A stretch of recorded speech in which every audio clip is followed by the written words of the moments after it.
nous dressons un constat douloureux qui nous affecte particulièrement au sein de l'association.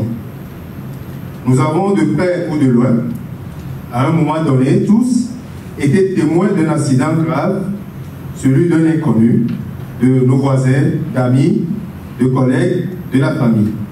Nous rappelons que les accidents surviennent aussi aux travailleurs pendant le trajet de sa résidence à son lieu du travail et vice-versa. Les accidents ne se comptent pas seulement dans nos rues. Nous pensons aux artisans du bâtiment, aux maçons, aux manutentionnaires, aux agriculteurs, bref, à tous les travailleurs qui sont particulièrement concernés par les risques physiques. Et puis à la maison, nous ne sommes pas forcément mieux lotis. Les traumatismes, les brûlures et les intoxications sont les causes les plus fréquentes recensées chez les enfants, par exemple. Les départs de feu à cause de branchements électriques vétustes, les explosions de bouteilles de gaz font de très nombreuses victimes. Les accidents n'arrivent jamais vraiment par hasard. Ils sont la plupart du temps la conséquence de l'ignorance, de négligence ou d'irresponsabilité.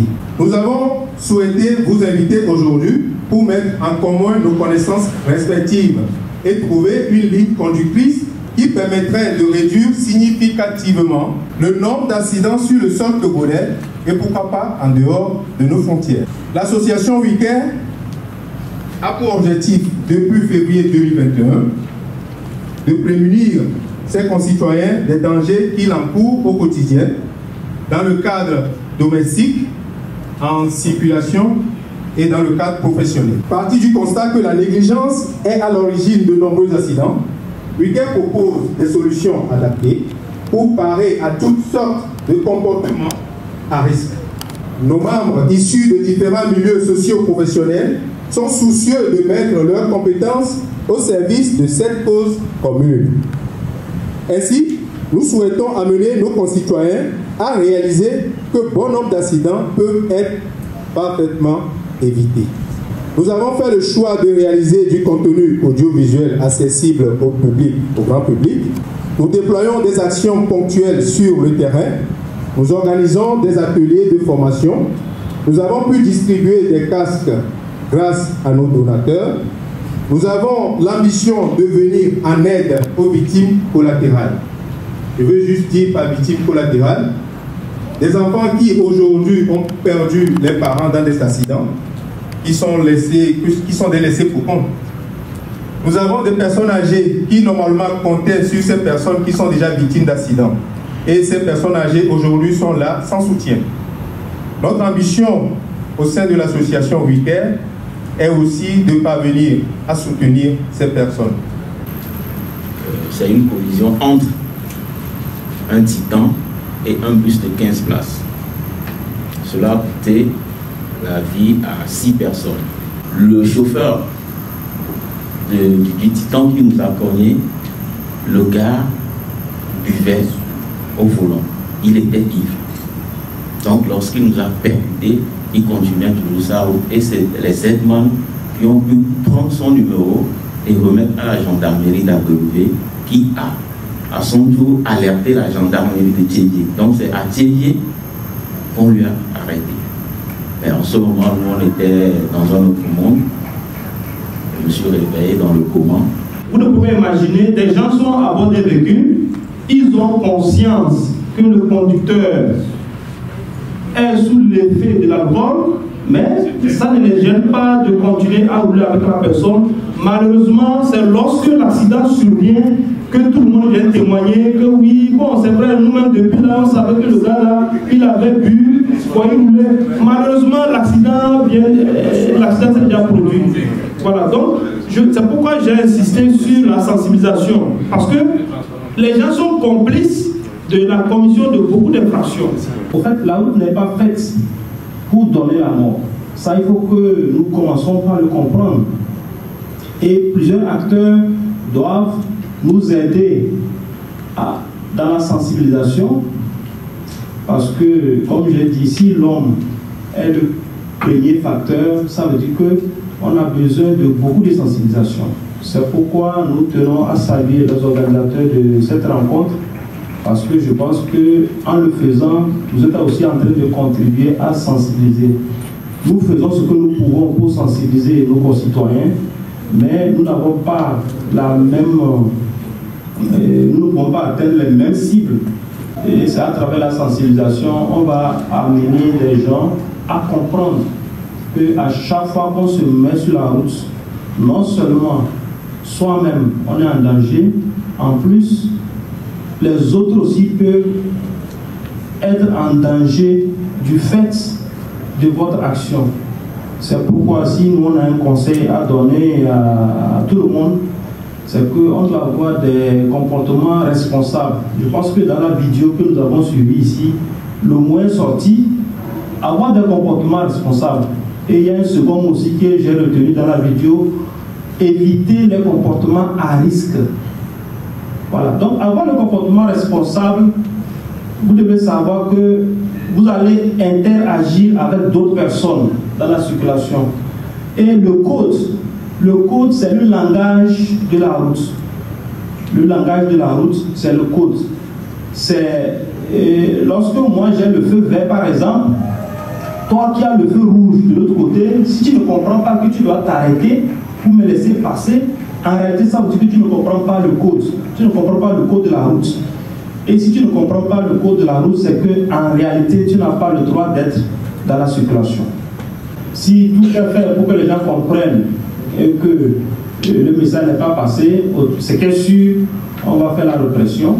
Donc la répression, tout ce qui est comme contravention est déjà dans un document. Il y a un arrêté interministériel qui est là. Donc toutes les infractions au cours de la route sont mentionnées et les sanctions sont prévues. Mais honnêtement, la répression ne fait pas partie de notre objectif. En fait, l'idéal pour nous, ce n'est pas forcément de réprimer, mais c'est de faire. C'est pourquoi nous mettons plus l'accent sur la sensibilisation. Voilà, la sensibilisation parce que on voudrait bien que les gens adhèrent. Mieux vaut prévenir que guérir. Donc, il faut agir dans la prévention plutôt que dans la protection qui agit directement sur le feu. C'est quoi la prévention?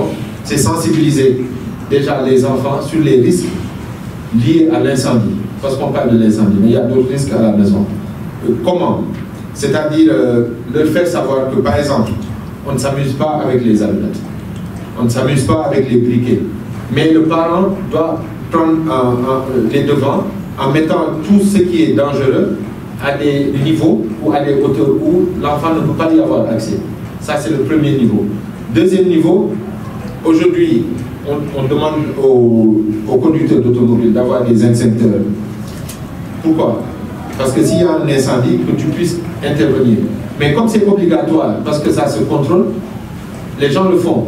Mais à la maison, on doit avoir des extincteurs. Avoir un extincteur à la maison, ça peut sauver des vies. Parce qu'un feu, il n'a besoin que de 3 minutes pour devenir incontrôlable. 3 minutes, on ne peut plus contrôler un feu. Donc, si on a un extincteur à la maison, dès les premières fumées, on utilise l'extincteur, on peut contenir le feu. On ne l'a pas encore fait jusque-là, mais si vous permettez, on leur fait un applaudissement à cela. Merci pour ce que vous tous faites pour la sensibilisation de la population en vue d'assurer au mieux leur sécurité. Merci aussi à l'assistance. Je vais revenir à la question que vous m'avez posée sans tergiverser. Tout témoin d'un accident doit obligatoirement, j'insiste sur le mot obligatoirement porter assistance au secours. Quiconque est témoin d'un accident doit toujours faire quelque chose. C'est volé. Tu as quoi? Tu as quoi? Parle-moi. Il s'étouffe. Tu as quoi?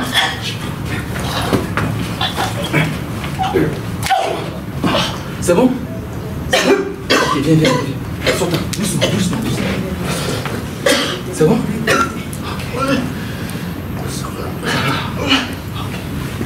Ok. Nous venons tout de suite de faire une méthode de... nous venons aussi de faire une méthode de désobstruction. La victime s'étouffait et là, nous avons fait 5 claques dans le dos. Les 5 claques sont autorisées pour donner l'atout, pour provoquer l'atout. Comme ça, le corps étranger dans la gorge va permettre à la victime de sortir. Alors, lorsque les 5 claques ne marchent pas, qu'est-ce qu'on fait? On fait la méthode de Heimlich, qui permet de faire entrer son pouce et de creuser pour permettre un effet de vomissement à la victime. Et c'est là que nous avons fait, et ça permet à la victime de respirer. Alors, nous allons faire une deuxième motion où il n'y a personne pour sauver la victime. Et là, nous allons voir ce qui va se passer et ce qu'il faut faire. Il est inconscient, il respire. Nous allons le mettre dans une position latérale de sécurité.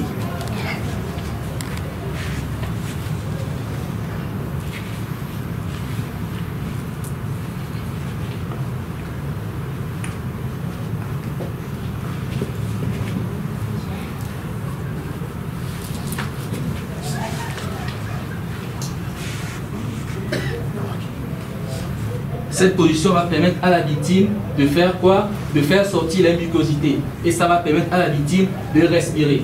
Si je les laissais sur le dos, il y a la langue qui va se bloquer et ça va compliquer sa respiration. Et si on ne fait rien, en quelques minutes, la personne va tomber dans un arrêt cardiaque. Et là, si on le fait dans 7 minutes ou 5 minutes, c'est la mort. En réalité, ce sont les services de secours ou les ambulanciers qui sont destinés ou autorisés normalement à évacuer des victimes ou des blessés. Est-ce qu'on peut évacuer par taxi? Parce que ça se rencontre, on le dit souvent, il ne faut pas toucher une victime, il ne faut pas essayer d'évacuer une victime si ce n'est pas une ambulance qui le fait. C'est parce on veut éviter d'aggraver la situation des blessés. Qu'est-ce qu'il faut faire? Il faut porter secours efficacement à la victime. Et ça, quand vous suivez cette formation, nous devons apprendre que devant un accident, il faut protéger, alerter et secourir. Et dans la protection, il faut se protéger soi-même, parce que quand il y a un accident, il faut rapidement évaluer l'environnement. Quel est le risque qu'il y a par rapport à ma personne, par rapport à la victime et par rapport aux témoins. Et alerter pour avoir le secours efficace, les autorités publiques. Et puis, on va secourir. Et pour secourir, il faut pouvoir évaluer la victime. Savoir de quoi souffre la victime, ce n'est qu'en cela qu'on peut poser un geste qui va sauver la vie à la victime. Le temps d'arriver à l'hôpital ou le temps pour que les équipes spécialisées viennent prendre en charge la victime. Pour déceler les traumatismes qui peuvent ruiner la vie d'une victime d'un accident de travail, je pense que les secouristes ont déjà dit beaucoup de choses là-dessus. Ça nous amène vers ce que nous appelons la chaîne de survie, qui va nous amener à rechercher des éléments que nous appelons A, B, C, D, E. A comme airways, c'est-à-dire la voie respiratoire. Il faut vérifier s'il y a une liberté de voie respiratoire. Et s'il n'y en a pas, il faut prendre les mesures qu'il faut pour pouvoir libérer les voies respiratoires, comme on venait de simuler tout à l'heure. Alors, en deuxième position, le B, c'est le briefing, ou bien la respiration, comme on dit.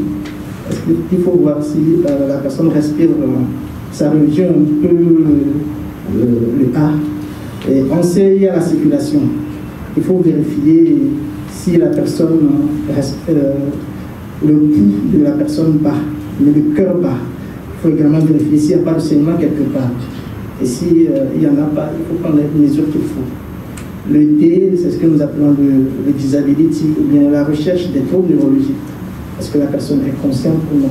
Si la personne est inconsciente, il faut mettre la personne en position latérale de sécurité, comme venaient de le faire les simulateurs. Et le E, c'est l'exposeur, c'est-à-dire il faut bien exposer le corps de la victime pour pouvoir rechercher les traumatismes qu'il y a et prendre les mesures qu'il faut. Est-ce qu'il n'y a pas d'hémorragie? Qu'est-ce que nous appelons hémorragie? C'est l'écoulement du sang hors des vaisseaux sanguins. Et par rapport aux hémorragies, on peut voir l'hémorragie externe. Là, vous voyez le sang à travers une plaie. Le sang coule à travers une plaie. C'est ça l'hémorragie externe. L'hémorragie interne, vous ne voyez pas le sang. Mais le sang coule hors des vaisseaux sanguins à l'intérieur de l'organisme. Comment vous allez faire pour le savoir? C'est à travers certains signes. Comme la respiration va être rapide. La respiration normale, c'est de 15 à 20 mouvements à la minute. Mais vous pouvez compter les mouvements respiratoires et vous êtes même au-delà de 30. Le pouls va être rapide. Le pouls normal, c'est entre 60 et 80 à la minute. Vous avez le pouls qui dépasse 80 battements à la minute. Ça peut même aller jusqu'à 100 et au-delà. La victime, si elle est consciente, elle va être anxieuse. La victime va présenter des cyanoses des ongles. Ses extrémités seront glacées. Les doigts et les orteils, quand vous les touchez, c'est comme si la personne vient de sortir ses mains d'un réfrigérateur. Et la victime a des sueurs froides au front. Quand vous avez ces signes, vous allez savoir qu'il y a des traits circulatoires. Et si vous ne voyez pas de sang, ça veut dire qu'il faut soupçonner une hémorragie interne. Donc, vous allez rapidement évacuer la victime à l'hôpital pour que les médecins s'en chargent. Parce que là, ils ont des appareils nécessaires pour contrôler. Il faut d'abord appeler à l'aide. C'est-à-dire que je suis témoin d'un accident, il faut que j'appelle les autres, ceux qui sont à côté, à l'aide. Je crie à l'aide, il y a un problème. Mais ça ne s'arrête pas là. Il faut appeler les secours spécialisés en composant le 118, le 118, qui est un numéro vert, sinon gratuit. L'appel est complètement gratuit. Et en faisant cela, les secours adaptés arriveront. Ils vont vous aider à prendre en charge la victime que vous avez commencé à secourir. Et quand vous appelez les sapeurs-pompiers, parlez tranquillement, dites votre nom, votre prénom, la localisation, bien l'adresse. De quoi il s'agit? Quel est le motif? C'est un accident de circulation, c'est un accident de travail, c'est une personne... voilà, il faut dire ce qu'il y a exactement, le nombre de blessés, et ne raccrocher que lorsque les pompiers vous le demandent. Parce que si vous raccrochez avant, peut-être qu'ils n'auront pas tous les détails qu'il faut pour mobiliser tous les moyens adéquats pour venir à votre secours. Donc, c'est ce qu'on remarque souvent, les gens appellent et quand on commence par leur poser des questions, ils s'énervent et ils disent moi j'ai besoin de vous, j'appelle, il y a tel problème, eux vont poser toutes les questions. Le comble, c'est que les gens s'offusquent quand on leur demande leur numéro de téléphone. C'est très important. Pourquoi? Parce que d'abord, les secours, toutes les rues ne sont pas adressées dans notre pays. Vous appelez pour un cas, il faut que les secours arrivent. Ils peuvent arriver à un moment, ne pas, ou bien ne plus reconnaître la voix. Ils seront obligés de vous appeler pour se renseigner. Aussi, ils peuvent aussi vous rappeler pour vous dire des conduites à tenir. Dans notre vie, c'est-à-dire nous-mêmes en tant qu'individus, nous sommes tous les jours exposés. Et pour ces différentes raisons, nous avons besoin d'une assurance. Alors je prends l'automobile.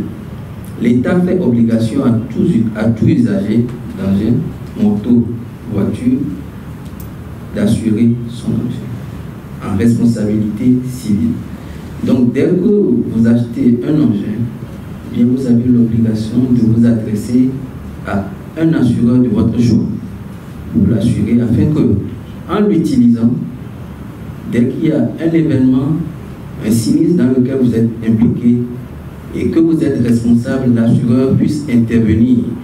Mais je disais tantôt que l'État a rendu obligatoire l'assurance, responsabilité civile. Ça voudrait dire quoi? Que les assurances de base que nous faisons, les garanties de base que nous achetons auprès des assureurs pour nos véhicules, c'est pour couvrir les dommages que nous causons à autrui. En cas d'accident, lorsque nous avons tort, je vais donner un exemple. Vous avez assuré votre véhicule, vous êtes en circulation et malheureusement vous faites un accident. Vous venez voir l'assureur, vous déclarez le sinistre. votre véhicule est endommagé. Mais le véhicule de la partie adverse aussi est endommagé. Le constat a été fait et il s'avère que vous êtes responsable de l'accident. Alors, votre garantie, c'est la responsabilité civile.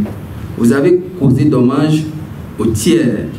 Votre assureur réparera les dommages que vous avez causés au tiers, mais vous devenez votre propre assureur. C'est-à-dire, vous allez vous occuper de la réparation de votre véhicule à vous. Entre-temps, vous serez en train de vous dire que l'assureur ne fait rien pour vous. En réalité, ce n'était pas bien compris. Si on savait cela, on n'allait pas vraiment se poser des questions par rapport à notre bien. Et en fait, je voudrais expliquer pourquoi c'est ainsi. Parce que lorsque nous causons dommage à autrui et que nous n'avons pas les moyens de faire face à la réparation, on est embêté. 1 million, 2 millions, 3 millions de dégâts matériels blessés, on n'a pas sur le coup les moyens pour faire face à ces dépenses. C'est pourquoi l'assurance automobile est rendue obligatoire pour que l'assureur qui a une capacité financière nous relève et répare ce qui est endommagé vis-à-vis du tiers. On ne va pas trop se plaindre quand il s'agit de nos propres biens. On va pouvoir, avec le temps, prendre en charge la réparation. Chaque fois qu'on prend la parole, ça va pousser les populations à mieux comprendre comment on fonctionne. Parce qu'ils pensent que quand il y a un sinistre, le lendemain, on doit t'indemniser. Alors qu'il y a des procédures derrière. Des procédures qui sont légales et qu'on ne peut pas outrepasser. Quand on les outrepasse, on peut se faire taper sur les doigts par les contrôleurs. Nous savons déjà, on n'est pas surpris par ce qui va se passer le 24 et le 31. Nous savons déjà, donc dans notre planification, nous, on déploie les gens, nous savons de par nos statistiques, nous savons les endroits où nous allons enregistrer ces cas. Donc, à notre niveau, on va déployer les moyens conséquents, mais on ne souhaite pas vraiment avoir des cas où on sera obligé de reprimer.